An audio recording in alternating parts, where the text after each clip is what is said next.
Si vous regardez cette vidéo, c'est que vous n'êtes pas encore mort. Donc comme vous pouvez le voir par la lueur sur mon visage, nous sommes en train de faire un feu. Très chaud d'ailleurs. Nous avons parti le feu avec un silex ou une pierre à feu, tout dépendant de comment vous appelez ça. Donc j'ai souvent entendu le mot silex, alors que silex représente une pointe de flèche.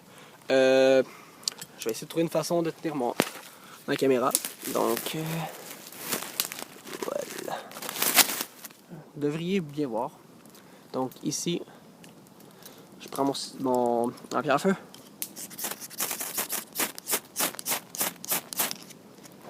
Donc, comme vous voyez, avec seulement mon silex, pierre à feu, pardon, je vais apprendre à dire ce mot-là aussi. J'ai réussi à faire des belles flammes. Et par la suite, vous remplissez le feu avec tout ce qui est petite braisée, petite épinette, pas épinette, pardon, feuille de sapin. Tout ce qui est feuilles mortes. Et plus le temps avance, plus vous augmentez dans la grosseur. Donc on commence à mettre des grosses brindilles. Et plus le temps avance, c'est extrêmement chaud.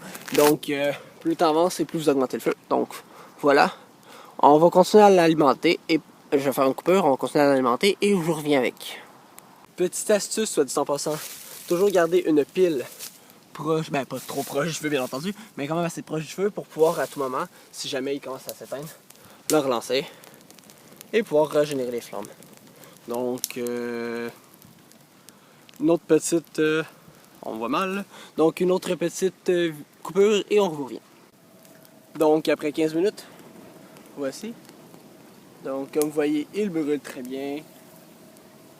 Donc voilà, comment survivre avec un simple silex, des branches sèches, pardon.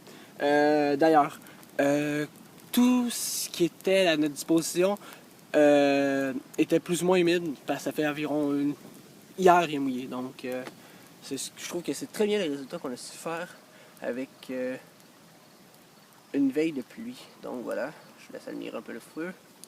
Donc petite astuce que j'ai oublié lorsque j'ai commencé à faire ce feu, il faut commencer à penser aux branches et aux brindilles avant de passer le feu. Donc en mettre plus que ce que vous croyez en avoir besoin pour avoir tout le temps un surplus.